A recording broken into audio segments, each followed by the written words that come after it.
Les objectifs généraux de ces journées nationales sont de valoriser l'ensemble des coopérations des résultats de recherche, mais aussi des savoirs expérientiels ou encore des initiatives qui existent dans le champ du handicap rare.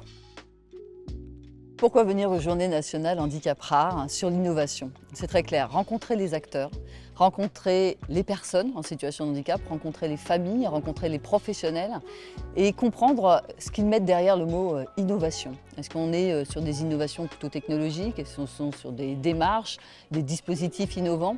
Pouvoir échanger avec eux aussi sur l'impact sur le quotidien de la vie des personnes en situation de handicap. On a organisé le programme en forme aussi d'ateliers avec des thématiques qui réunissaient du coup plusieurs interventions. Alors nous, on a présenté le Gros Jedi. Le Gros Jedi, c'est la grille référentielle d'observation du jeune enfant déficient visuel qui a un développement atypique ou inhabituel. C'est vraiment un outil innovant pour essayer d'évaluer en fait ces enfants déficients visuels qui sont un peu funambules, ils ont un développement un peu atypique. Alors, neuroscientifique de formation, chercheur au CNRS, j'apporte à la santé et à l'handicap une technologie basée sur le neuroentraînement de la motricité oculaire. On dit que la motricité oculaire, c'est une fenêtre dans le cerveau de la personne. Aujourd'hui, on ne peut pas parler citoyenneté ou participation des personnes en situation de handicap si on ne travaille pas sur la question de la communication alternative améliorée. Moi, j'aimerais beaucoup que les personnes qui assistent à ces 2 journées puissent repartir avec cette conviction qu'ils doivent oser se lancer en communication alternative améliorée, mais si c'est déjà le cas, qu'ils peuvent se faire confiance. Donc, je vais vous parler de la LSF tactile, donc la LSF dans les mains, qui est un mode de communication facilitant pour les personnes qui sont aveugles. Donc on signe dans les mains. Effectivement, je trouve que ce matin, les conférences se sont bien passées. J'ai pu me présenter, parler de ma vie, de mon parcours, de mon quotidien, de l'accessibilité. J'ai pu me présenter à tout le monde et je pense que ça s'est plutôt bien passé, j'en suis ravie. On est expérimentateur d'un outil qui s'appelle MCPV, mon carnet de vie, ma mémoire partagée. Valentine devait le présenter parce que c'est son outil à elle. Et donc on est très motivés pour parler de cet outil qui est vraiment un outil qui permet de dire qui on est et de s'autodéterminer. Le fait d'avoir pu, sur un même lieu en présence, accueillir plus de 270 personnes avec des profils si différents, qui pouvaient autant être participants qu'intervenants, qui pouvaient, peu importe sa place, pouvoir partager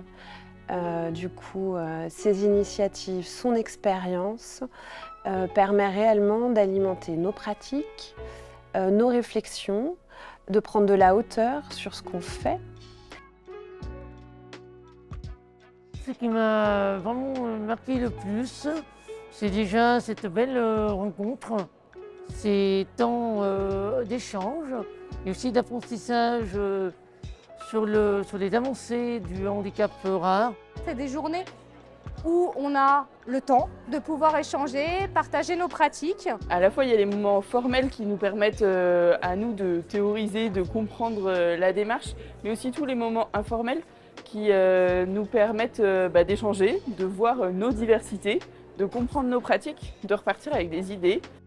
Et puis aussi un peu un côté d'émotion et encore une fois de partage, mais notamment avec le spectacle hier soir. J'ai écrit ce spectacle parce que, c'était mon histoire, l'histoire de plein d'autres parents que je croisais et qui n'avaient pas la chance de pouvoir en parler publiquement.